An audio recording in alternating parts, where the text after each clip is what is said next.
Now let's consider an application in physics. In physics, the work is defined as the product of the distance of a movement and the force applied in the direction of the movement. As the dot product, work is defined as the dot product of the force vector and the displacement vector.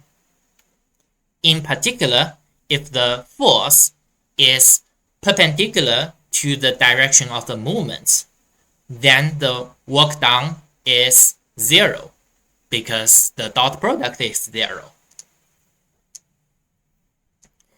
In physics, the work represents the change in the kinetic energy of the objects.